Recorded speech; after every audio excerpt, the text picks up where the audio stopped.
Na escola do Evangelho, oferecendo esse esforço moderno ao leitor amigo, julgo prudente endereçar-lhe uma explicação quanto à gênese destas páginas. Dentro delas, sou o primeiro a reconhecer que os meus temas não são os mesmos. Os que se preocupam com a expressão fenomênica da forma não encontrarão, talvez, o mesmo estilo. Em período algum, faço referências de sabor mitológico, e naqueles velhos amigos que, como eu próprio aí no mundo, não conseguem atinar com as realidades da sobrevivência, surpreendo por antecipação as considerações mais estranhas. Alguns perguntarão com certeza se fui promovido a ministro evangélico. Semelhante admiração pode ser natural, mas não será muito justa. O gosto literário sempre refletiu as condições da vida do espírito. Não precisamos muitos exemplos para justificar o acerto. Minha própria atividade literária na Terra divide-se em duas fases essencialmente distintas. As páginas do Conselheiro 20 são muito diversas das em que vazei as emoções novas que a dor, como lâmpada maravilhosa, me fazia descobrir no país da minha alma. Meu problema atual não é o de escrever para agradar, mas o de escrever com proveito. Sei quão singelo é o esforço presente, entretanto, desejo que ele reflita o meu testemunho de admiração por todos os que trabalham pelo Evangelho no Brasil, nas esferas mais próximas da terra. Os nossos labores por afeiçoar sentimentos, a exemplo do Cristo, são também minuciosos e intensos. Escolas numerosas se multiplicam para os espíritos desencarnados, e eu, que sou agora um discípulo humilde desses educandários de Jesus, reconheci que os planos espirituais têm também o seu folclore. Os efeitos heróicos e abençoados, muitas vezes anônimos no mundo, praticados por seres desconhecidos, encerram aqui profundas lições em que encontramos forças novas. Todas as expressões evangélicas têm entre nós a sua história viva. Nenhuma delas é símbolo superficial. Inumeráveis observações sobre o Mestre e seus continuadores palpitam nos corações estudiosos e sinceros. Dos milhares de episódios desse folclore do céu, consegui reunir 30 e trazer ao conhecimento do amigo generoso que me concede a sua atenção. Concordo em que é pouco, mas isso deve valer como tentativa útil, pois estou certo de que não me faltou o auxílio indispensável.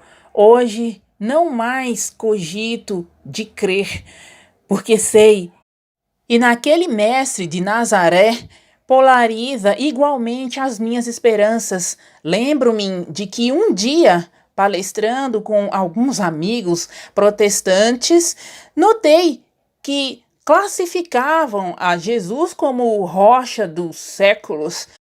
Sorri e passei como os pretensos espíritos fortes de nossa época aí no mundo. Hoje, porém, já não posso sorrir nem passar. Sinto a rocha milenária, luminosa e sublime que nos sustenta o coração atolado no pântano de misérias seculares. E aqui estou para lhes prestar o meu preito de reconhecimento com estas páginas simples, cooperando com os que trabalham devotadamente na sua causa divina de luz e redenção. Jesus vê que no vaso imundo do meu espírito penetrou uma gota de seu amor desvelado e compassivo. O homem perverso que chegava da terra encontrou o raio de luz destinado a purificação do seu santuário. Ele ampara os meus pensamentos com a sua bondade sem limites. A canga terrena ainda abafa em meu coração o ouro que me deu da sua misericórdia, mas como Bartolomeu já possuo o bom ânimo para enfrentar os inimigos de minha paz, que se abrigam em mim mesmo. Tenho a alegria do Evangelho, porque reconheço que o seu amor não me desampara. Confiando nessa proteção amiga e generosa, meu espírito trabalha e descansa.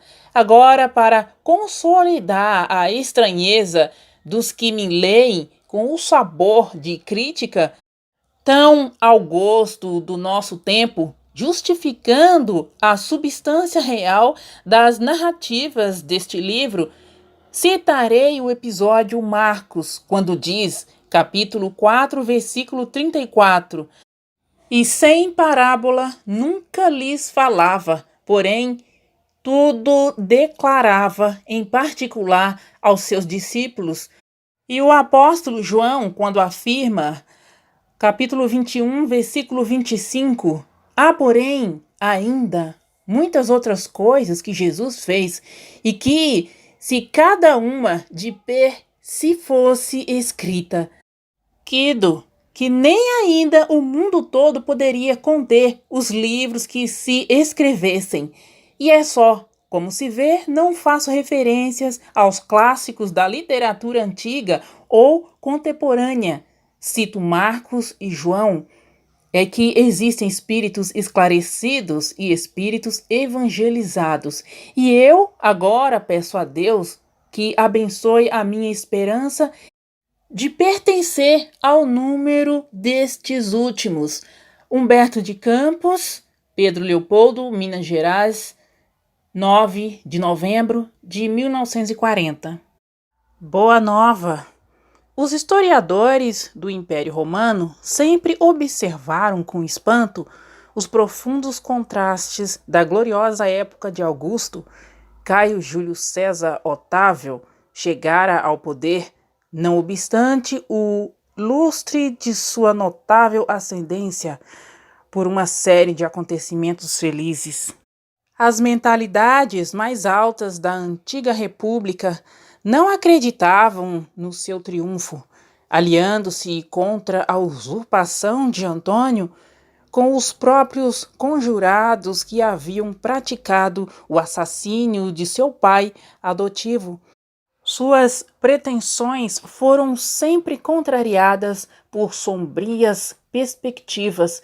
Entretanto, suas primeiras vitórias começaram com a instituição do triunvirato, que é um governo formado por 3 homens, e em seguida os desastres de Antônio no Oriente lhe abriram inesperados caminhos. Como se o mundo pressentisse uma abençoada renovação de valores no tempo.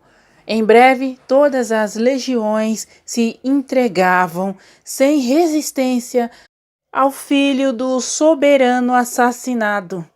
Uma nova era principiara com aquele jovem enérgico e magnânimo. O grande império do mundo, como que influenciado por um conjunto de forças estranhas, descansava numa onda de harmonia e de júbilo, depois de guerras seculares e tenebrosas. Por toda parte, levantava-se templos e monumentos preciosos. O hino de uma paz duradoura começava em Roma para terminar na mais remota de suas províncias, acompanhado de amplas manifestações de alegria por parte da plebe anônima e sofredora. A cidade dos Césares se povoava de artistas, de espíritos nobres e realizadores. Em todos os recantos permaneciam a sagrada emoção de segurança, enquanto o organismo das leis se renovava, distribuindo os bens da educação e da justiça. No entanto, o inesquecível imperador era franzino e doente. Os cronistas da época referem-se por mais de uma vez às manchas que lhes cobriam a epiderme, transformando-se, de vez em quando, em dastros dolorosos. Otávio nunca foi senhor de uma saúde completa. Suas pernas viviam sempre enroladas em faixas e sua caixa torácica convenientemente resguardada contra os golpes de ar que lhe motivavam incessantes resfriados. Com frequência, queixava-se de enxaquecas que se faziam seguir de singulares abatimentos. Não somente nesse particular padecia o imperador das extremas vicissitudes da vida humana. Ele que era o regenerador dos costumes, o restaurador das tradições mais puras da família, o mais reorganizador do império, foi obrigado a humilhar os seus mais fundos e delicados sentimentos de pai e de soberano, lavrando um decreto de banimento de sua única filha, exilando-a na ilha de Pandatária, por efeito da sua vida de condenáveis escândalos na corte, sendo compelido mais tarde a tomar as mesmas providências em relação à sua neta. Notou que a companheira amada de seus dias se envolvia na intimidade doméstica em contínuas questões de envenenamento dos seus descendentes mais diretos, experimentando ele assim na família a mais angustiosa ansiedade do coração. Apesar de tudo, seu nome foi dado ao século ilustre que o vira nascer. Seus numerosos anos de governo se assinalaram por inovidáveis iniciativas. A alma coletiva do império nunca sentira tamanha impressão de estabilidade e de alegria. A paisagem gloriosa de Roma jamais reunira tão grande número de inteligências. É nessa época que surgem Virgílio, Horácio, Ovídio, Salustio, Tito, Lívio e Mecenas como favoritos dos deuses. Em todos os lugares lavraram-se mármores soberbos, expandiam jardins suntuosos, erguiam-se palácios e santuários, protegia-se a inteligência, criava-se leis de harmonia e de justiça no oceano de paz inigualável. Os carros de triunfo esqueciam por algum tempo as palmas de sangue e o sorriso da deusa Vitória não mais se abria para os movimentos de destruição e morticínio. O próprio imperador, muitas vezes, em presidindo as grandes festas populares, com o coração tomado de angústia pelos dissabores de sua vida íntima, se surpreendeu testemunhando o júbilo e a tranquilidade geral do seu povo e sem que conseguisse explicar o mistério daquela onda interminável de harmonia, chorando de comoção quando do alto de sua tribuna dourada escutava a famosa composição de Horácio, em que se destacavam estes versos de imorredora beleza. Ó sol fecundo, que com teu carro brilhante abres e fechas o dia, que surge sempre novo e sempre igual, que nunca possas ver algo maior do que Roma. É que os historiadores ainda não perceberam, na chamada época de Augusto, o século do Evangelho ou da Boa Nova. Esqueceram-se de que o nobre Otávio era também homem e não conseguiram saber que, no seu reinado, a esfera do Cristo se aproximava da terra. Nova vibração profunda de amor e de beleza acercavam-se de Roma e do mundo, não mais espíritos belicosos como Alexandre ou Aníbal, porém outros que se vestiam dos andrajos dos pescadores para servirem de base indestrutível aos eternos ensinos do Cordeiro. Imergiam nos fluidos do planeta os que preparariam a vinda do Senhor e os que se transformariam em seguidores humildes e imortais dos seus passos divinos. É por essa razão que o ascendente místico da era de Augusto se traduzia na paz e no júbilo do povo que instintivamente se sentia no limiar de uma transformação celestial. Ia chegar à terra o sublime emissário, sua lição de verdade e de luz ia espalhar-se pelo mundo inteiro como chuva de bênçãos magníficas e confortadoras. A humanidade vivia então o século da Boa Nova. Era a festa do noivado, a que Jesus se referiu no seu ensinamento imorredouro.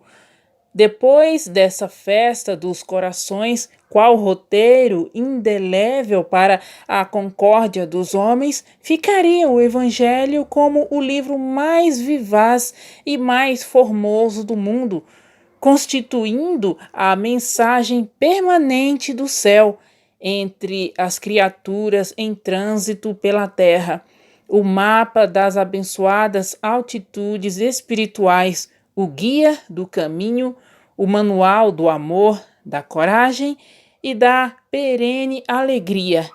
E para que essas características se conservassem entre os homens como expressão de sua sábia vontade, Jesus recomendou aos seus apóstolos que iniciassem o seu glorioso testamento com os hinos e os perfumes da natureza, sob a claridade maravilhosa de uma estrela a guiar reis e pastores à manjedoura rústica, onde se entoavam as primeiras notas de seu cântico de amor, e o terminasse com a luminosa visão da humanidade futura na posse das bênçãos de redenção.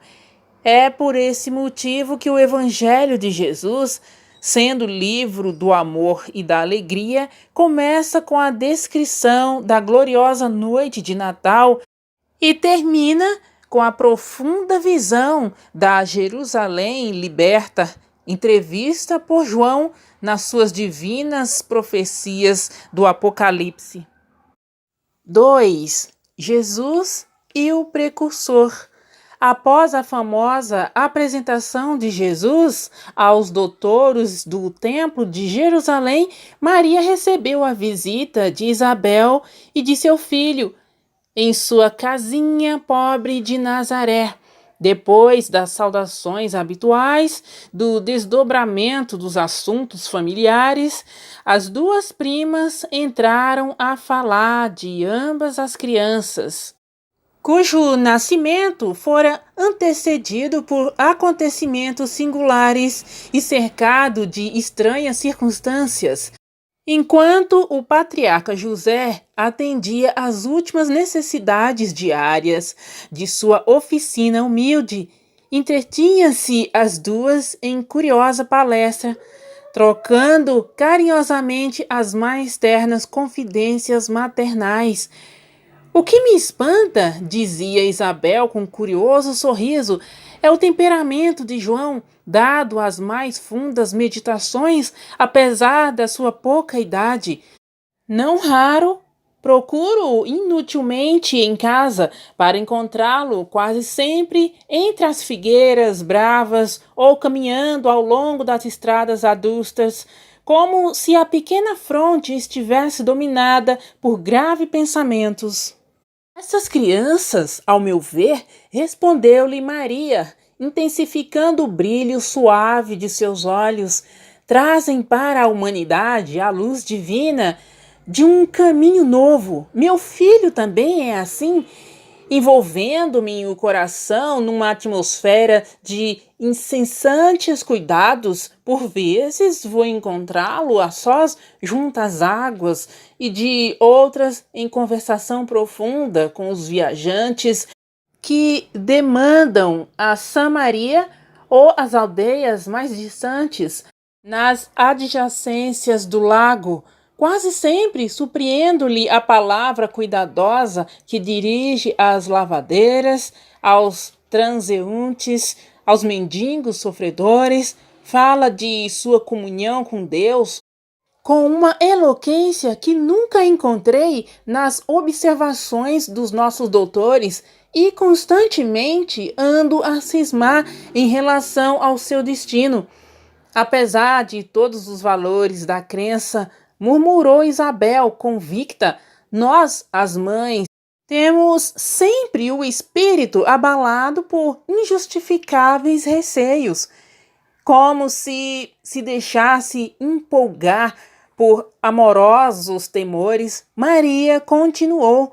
Ainda há alguns dias estivemos em Jerusalém nas comemorações costumeiras e a facilidade de argumentação com que Jesus elucidava os problemas que lhe eram apresentados pelos orientadores do templo nos deixou a todos receosos e perplexos. Sua ciência não pode ser deste mundo, vem de Deus, que certamente se manifesta por seus lábios amigos da pureza.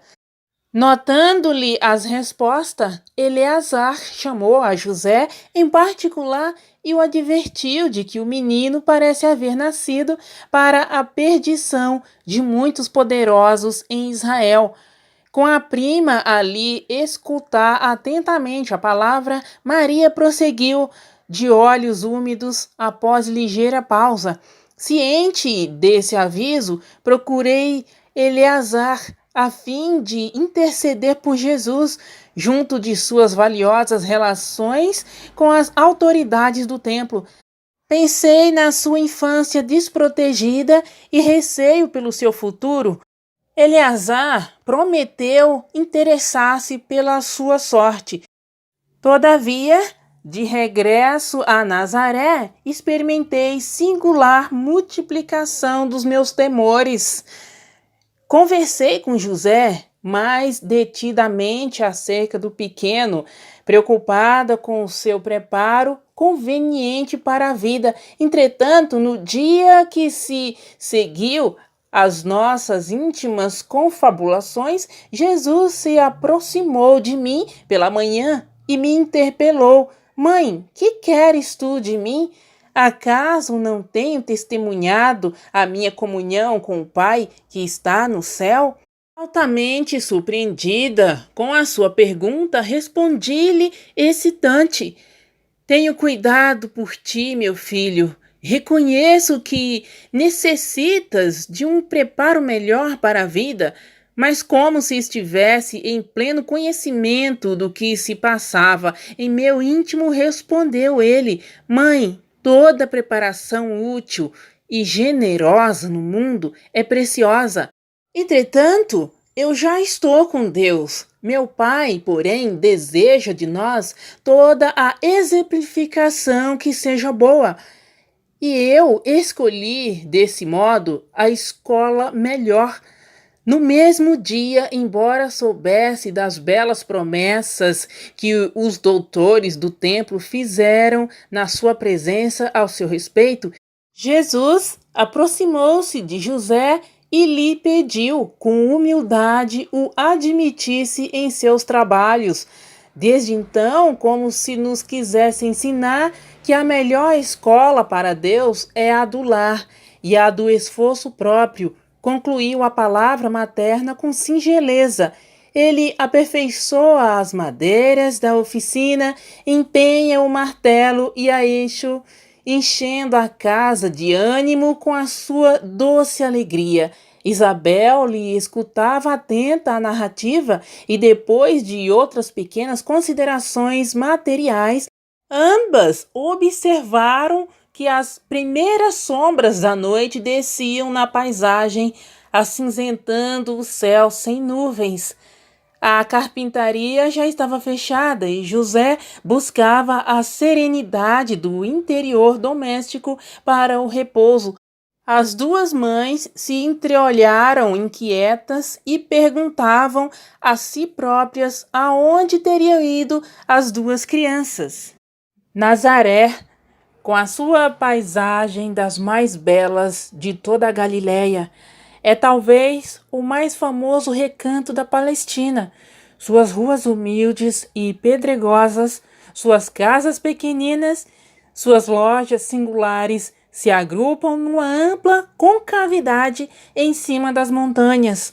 Ao norte do Esdrelon, seus horizontes são estreitos e sem interesse. Contudo, os que subam um pouco além, até onde se localizam as casinhas mais elevadas, encontrarão para o olhar assombrado as mais formosas perspectivas. O céu parece alongar-se, cobrindo-se o conjunto maravilhoso numa dilatação infinita. Maria e Isabel avistaram seus filhos lado a lado, sobre uma eminência banhada pelos derradeiros raios vespertinos. De longe, afigurou-se-lhes que os cabelos de Jesus esvoaçavam ao sopro caricioso das brisas do alto. Seu pequeno indicador mostrava a João as paisagens que se multiplicavam à distância, como um grande general que desse a conhecer as miudências dos seus planos a um soldado de confiança.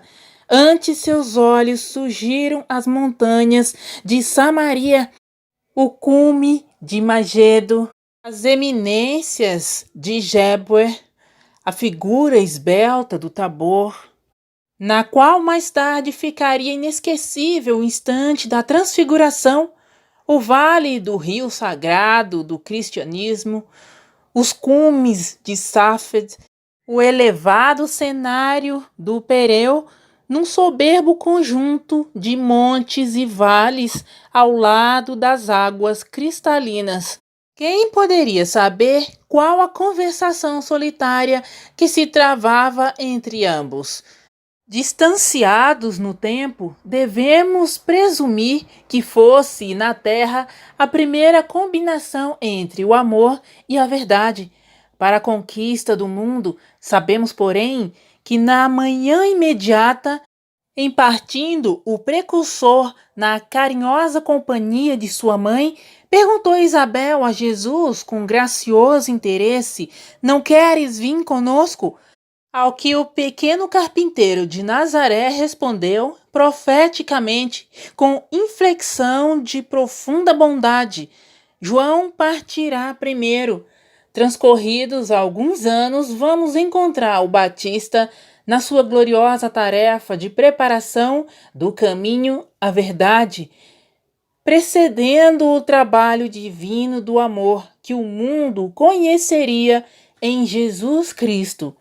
João, de fato, partiu primeiro, a fim de executar as operações iniciais para a grandiosa conquista. Vestido de peles e alimentando-se de mel selvagem, esclarecendo com energia e deixando-se degolar em testemunho a verdade, ele precedeu a lição da misericórdia e de bondade.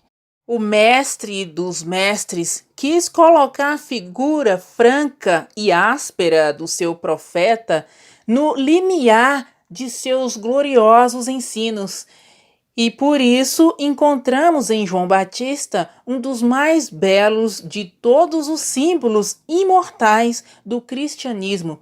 Salomé representa a futilidade do mundo. Herodes e sua mulher o convencionalismo político e o interesse particular. João era a verdade, e a verdade, na sua tarefa de aperfeiçoamento, dilacera e magoa, deixando-se levar aos sacrifícios extremos. Como a dor que precede as poderosas manifestações da luz no íntimo dos corações, ela recebe o bloco de mármore bruto e lhe trabalha as asperezas para que a obra do amor surja em sua pureza divina. João Batista foi a voz clamante do deserto, operário da primeira hora. É ele o símbolo rude da verdade que arranca as mais fortes raízes do mundo para que o reino de Deus prevaleça nos corações, exprimindo a austera disciplina que antecede a espontaneidade do amor, a luta para que se desfaçam as sombras do caminho.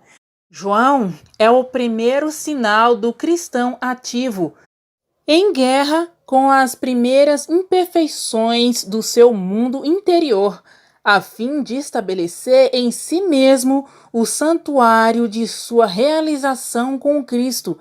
Foi por essa razão que dele, disse Jesus, dos nascidos de mulher